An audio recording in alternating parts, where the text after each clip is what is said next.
Hello friends, Namaste and welcome back.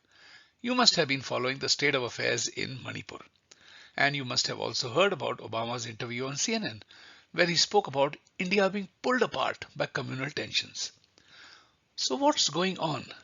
In this video we shall see the connection between Obama's interview and the happenings in Manipur. Only 1 year ago, BJP had got an absolute majority in the 2022 state election. It won 32 out of the 60 seats. It got a whopping 37.8% of the vote share.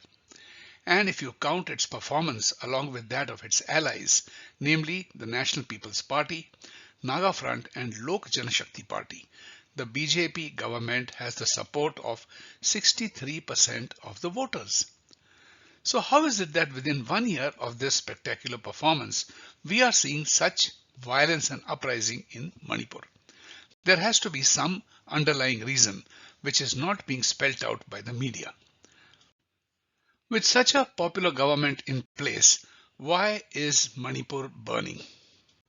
Is there an invisible but real puppeteer who is behind all this? And friends, let me assure you, this is not yet another conspiracy theory. I'll be providing all the references and I encourage you to investigate yourself. We will next take a brief look at the trajectory of Barakat Hussain Obama's career in order to understand all this. To understand the invisible yet real puppeteer, we must follow the meteoric rise of Barakat Hussain al-Obama. Mr. Obama served in the State Senate. That is the equivalent of serving as an MLC, not even an MLA, in an Indian state legislature. Not a big deal, you will agree. He had absolutely no military service experience, not even a cadet corps at the university. And yet he went on to lead the most powerful military machine in the world. He had no experience as a state governor, which is the hallmark of governance. For example, Bush or Mr. Clinton, they were all governors of states who ran a government. He had no such experience whatsoever. And yet he became the President of the United States. He served as a senator for just 3 years. In those 3 years, the Senate had a total of 611 days of sessions to be precise. Further, within 1 year of being sworn in as the President, he won the Nobel Prize. Isn't it a great surprise? In fact, I would encourage you to go to the website of the Nobel Prize Committee to read the citation of Mr. Obama. There is no definitive event or action that you can pin on him for giving the Nobel Prize. So who is this Prince Charming and who is behind all this? In other words, given his paucity of experience, his level of immaturity, and an education that was limited to law school, and also the fact that he had no large national footprint before his campaign, there was certainly someone holding the puppet strings that put him in office and later told him what to do. For this video, I have drawn largely from the works of Dr. John Coleman, who has written extensively on topics such as secret societies, the New World Order, and manipulation of global events by powerful individuals and organizations. He has been instrumental in expanding our understanding of geopolitics, global governance, and intelligence studies. Some of the books written by Dr. John Coleman are the Tavistock Institute, which has an important bearing on today's discussion, United States Constitution, Diplomacy of Deception, One World Order, a Socialist Dictatorship, Rival Queens, and the book that is of greatest interest to us for the present topic, and the name of that book is Conspirators' Hierarchy, the Story of the Committee of 300. You can buy this book from Amazon.com for around $18 or for 1500 rupees from the Amazon in India. Alternatively, you can download the PDF from the URL that now appears on the screen. The URL is for a government CIA website. the Abbottabad compound to be precise. The book talks about the New World Order, which is really a model that has worked well in the past and has been involved in huge amounts of wealth transfer to European nations from the rest of the world, Latin America, Africa, Asia, India, and the rest. It is essentially a model that organizes society as a 7-layered pyramid, as you can see on the screen. At the very bottom are debt slaves, the common folk like you and me, and they form the majority of the population. This working population requires to be productive and needs the control of some form of organized government. Once this population is under control, the masters must get control over the natural resources of a nation, such as minerals, metals, agricultural produce, and even human beings in the form of human traffic. In order to effectively control all this, you require a solid financial control. This control is exercised by so-called round table of elite families, and we shall see who these are. In turn, these elite families work under a committee of 300, who in turn take directions from the crown, which is the council of 13. There is upward and downward mobility in the top 3 rungs. Names may change, people may be added or dropped out depending upon the influence that they exercise at the moment by virtue of their political connections, wealth, etc. And we shall look at this in greater detail now. We will now build the 7 layers of the pyramid from the bottom up. This is the bottom layer, which is of debt slaves. Debt slavery has been used effectively since times immemorial. You have always had Shylocks in society, only their form and shape have changed. Modern slaves are no more in chains, but they are chained by debt. Slavery in fact starts quite early. Take for example student loans. As soon as you finish your education, you owe something to someone and you have to work for that, and the options are then limited. Then you are tied down with EMIs for your house, your car, your credit card dues, etc. And that helps to keep the population under control. Every single person today is virtually a slave to debt. Let us take a look at the debt situation in the 2 most popular destinations for immigrants, the United States and Canada. In Canada, the amount owed by households to the nation is actually more than the national GDP. It is 101.3% to be precise.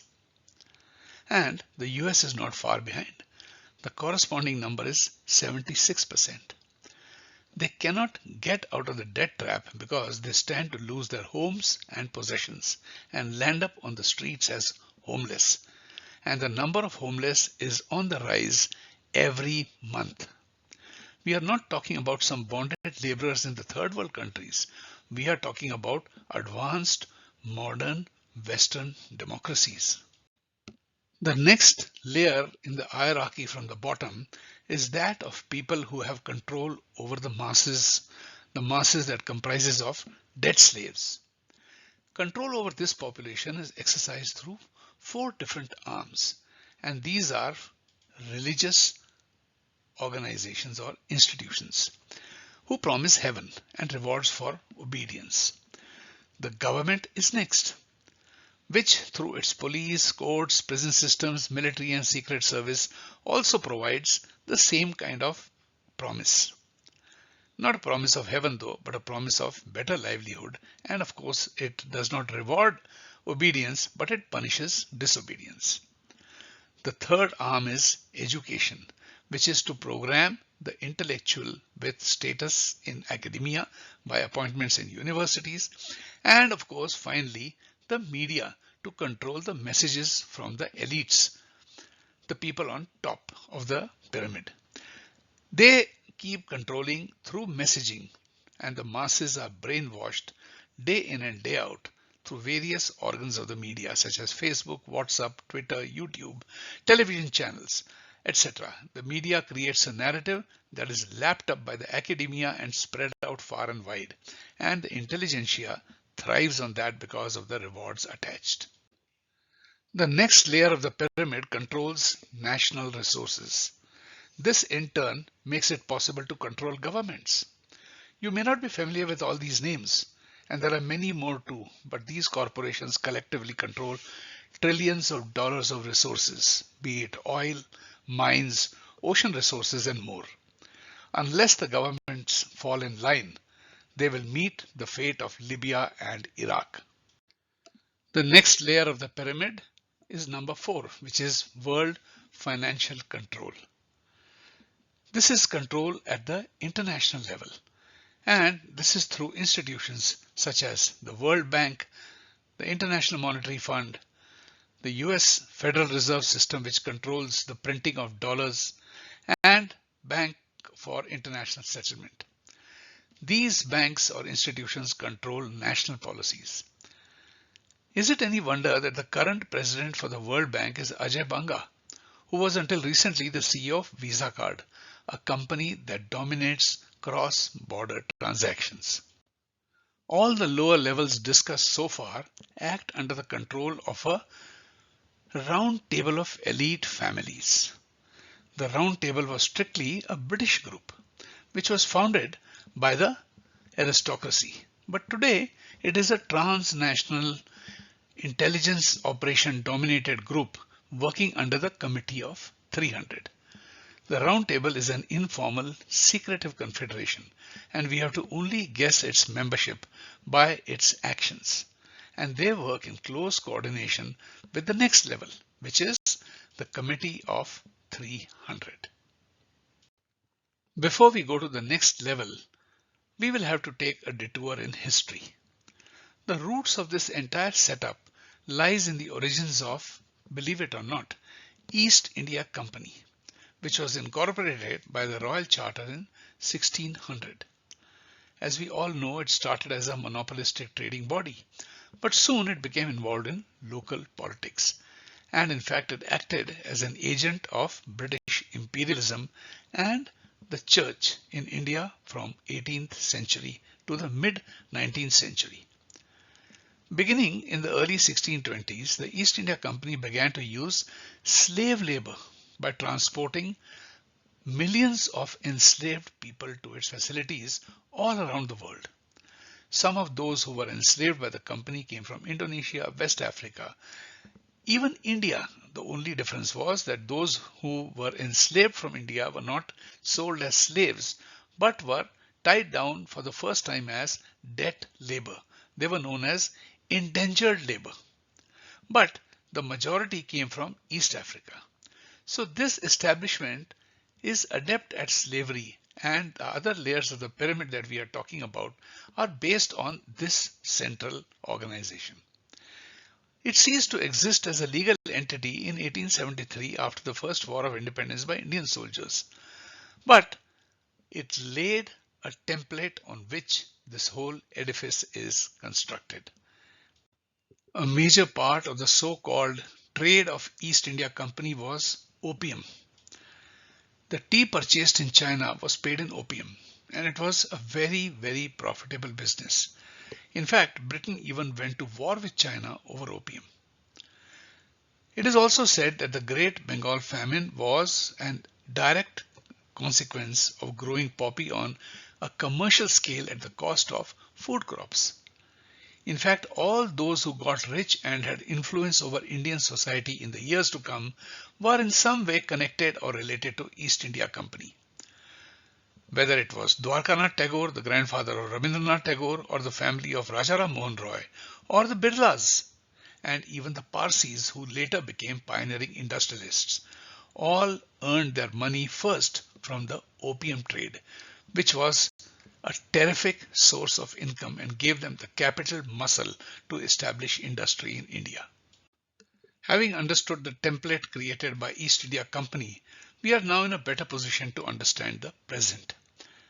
The Committee of 300, which we shall shortly see, is where the real levers of power and money are controlled and manipulated. I'll first show you the list. Here is the first part of the list.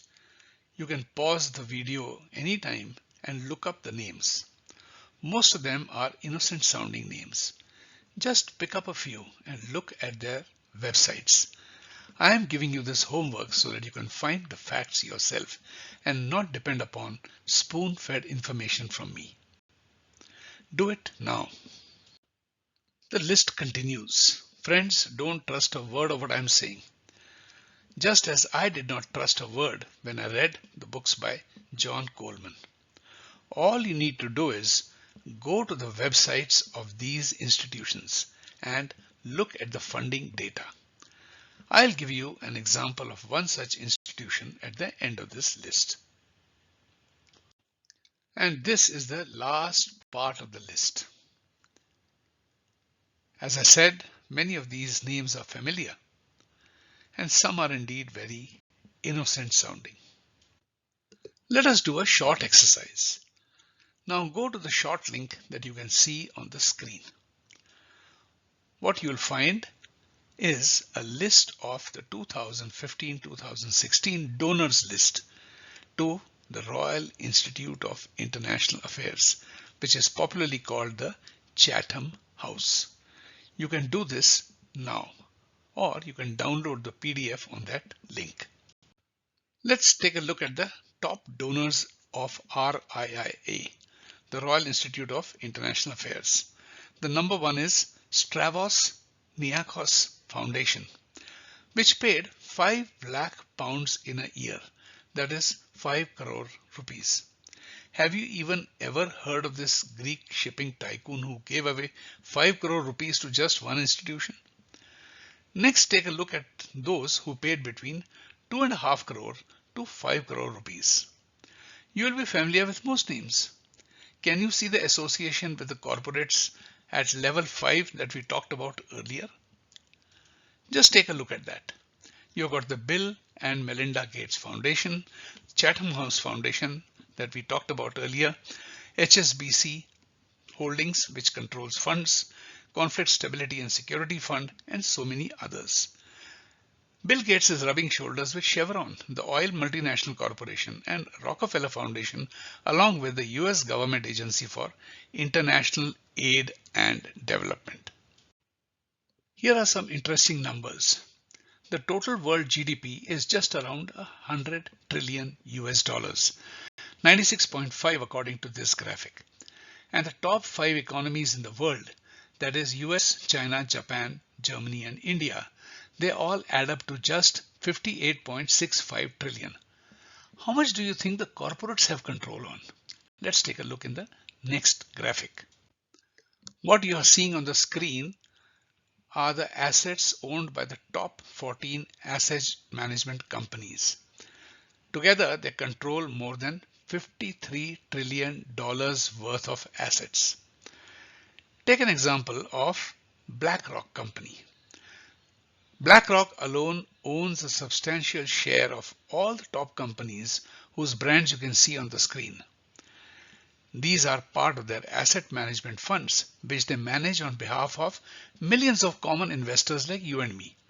But they also hold the voting rights on our behalf. So this shows the power and clout that they wield. And right on top of the pyramid or the crown are top businesses, families and institutions who control immense wealth and powerful influence. And they include the Vatican, that is the Pope, the House of Windsor, that is the British Crown, the Rockefeller Foundation, the Hearst Group, which controls publication, the Rothschild Group, which controls banking, DuPont, Cargill, Quant family, you may not have heard of it, and many more. This explains the funds that flow into India for conversion, for funding NGO-led agitations and unrest, be it the so-called farmers' protests, anti-CAA agitation, stone pelting, or fighting court cases for the likes of Teesta Setalwad. Did you know that each one of these lawyers who goes defending Setalwad in the court, in Supreme Court, they charge around 10 to 15 lakhs for every single appearance in the court. And that includes Kapil Sibal, Abhishek Manu Singhvi, Harish Salve, among others. What the Crown wants is to bring about a change in world order under the guise of currency unification or world tariff uniformity or global environmental agenda, which harms the poorer countries much more than the West. All of these are universal models which it wishes to impose. What the Crown wants is a new world order which will replicate the tested and tried model of East India Company all over again, but with a little bit of tweaking. For example, opium will be replaced by drugs and vaccines. We have already seen that happen with the monopolization of vaccines when the COVID-19 struck. Slavery has been replaced by illegal immigration by opening up the borders. Such people will live perpetually under fear of being caught and supply an immense number of people as cheap labor, exactly like what was happening hundreds of years ago when the blacks were imported from West Africa. The trade is being replaced by dumping. And all the manufacturing of dirty items, things which produce pollution, are being slowly shifted to the south or the east to countries like India, China, Mexico, and Latin America. Once these dirty manufacturing items are shifted to the south, they will impose duties on carbon footprints. And to clean up the mess, the only people who have the technology is the West, which is owned by these committee of 300, the round table of 13, and of course the Crown. Gradually, they are gaining control over mines of gold and other precious rare earths like lithium, etc. And the best of all is keeping fiat dollar as the currency of exchange all across the world. The dollar currency has absolutely no backing. It is simply being printed because it happens to be the currency of exchange. This is not a hypothetical situation. You already know the recent laws that have been passed by the Congress allowing the debt of the American nation to increase to $31 trillion. At the same time, they have also demonstrated that by making dollar the fiat currency, enemy assets can be frozen with sanctions at the drop of a hat. So all this points to the machinations of this setup. So the trend is clear to see. Gradually, the power is being concentrated into a smaller group. United Nations has become largely irrelevant. And there are smaller groups operating like the G20 and yet smaller ones like the G8. And the ultimate aim is to reduce it to G0. Just one crown rule. So who will wear the crown? Who will head the new world government? Let's have a look at that. Now, every plan needs a roadmap. Here is one for the future. The first step is to create a crisis. It was experimented with SARS and perfected with COVID-19 in the recent past. This will lead to collapse of world economies and paves the path for taking over control of economies by IMF, World Bank, Bank of International Settlement, International Court of Justice, etc. Following that, you penetrate the governments and effect a regime change with agitations, which have been financed by what we saw earlier.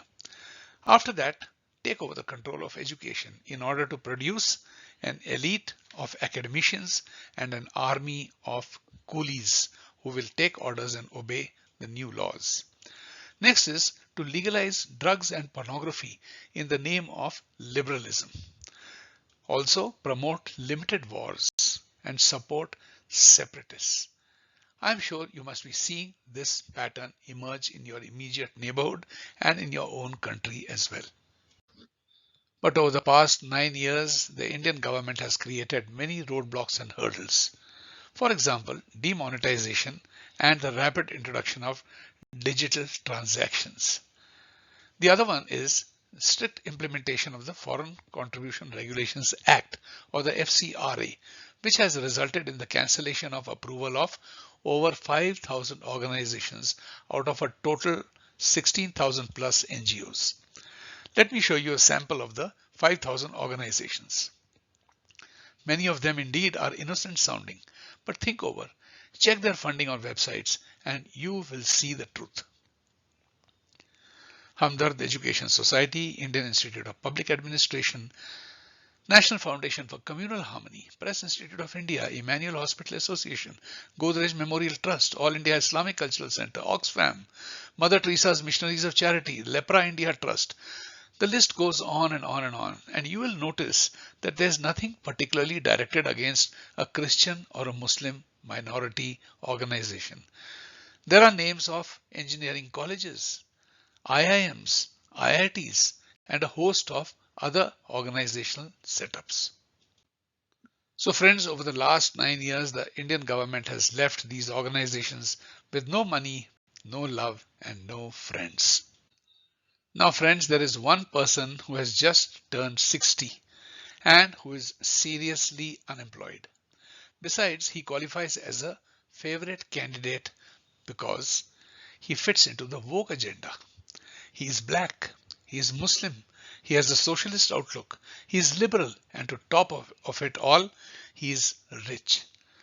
Yes, he is really rich. Take a look at the money at his disposal under the guise of the Obama Foundation. To check out on who is betting on Barakat Hussain Obama, go to the Obama Foundation website. The link is given at the bottom of the slide. This is just a partial list of the top donors who have given $1 million, that is 82 crore each. This is a list of 167 such people. Check out the names in the list and compare them with the names in the list of 300. Now go to the list of donors to NGOs in India and then you'll see the connect. Don't believe me, just check it yourself. All the data is in the open. This list is only of those people who gave more than $1 million. It's a partial list. The list also includes people who go all the way down to $200. And what are the issues in Manipur? Illegal immigration, which has skewed the demography. There is drug trade. There is ethnic diversity. It's the remote location of that which is so far away from the rest of India that there is very poor national awareness of the situation. Because of that, the debates on the media are largely skewed. But nobody is asking the question that if the situation was so bad, how come in that election BJP got an absolute majority and has the support of other parties, which gives it a leading edge of 63% of the electorate? I leave it to you to answer these questions by investigating on the lines which I have told you. Let's move on further. I'm sure that you can now see the connect. What does it mean when Barakat Hussain al-Obama says that India may pull apart if the rights of the religious and the ethnic minorities are not upheld? He's talking on behalf of the Crown, on behalf of the Round Table, on behalf of the Committee of 300. They are putting up his wife as the next US presidential candidate to play up the vicious race politics in US with the support of the woke, the LGBTQ+, and the leftist groups, all supported by illegal immigrant stone pelters on the streets, who will go looting the supermarkets when the need arises. Manipur is just a little experiment to see how it pans out. So friends, can you now figure out the complexity as well as the simplicity of the whole game? So friends, like other YouTubers, I am not going to ask you to like, subscribe and share. I'm sure you're going to do that anyways. Instead, what I want you to do is to read the literature which I have recommended. Research the facts on your own. And after that, reform your opinion and that of others close to you. Believe in yourself. Don't trust anyone, not even me. Once again, I have to thank all of you for your time and attention and for the encouragement that you have given me over the course of years. For now, bye-bye till we meet again in the next video.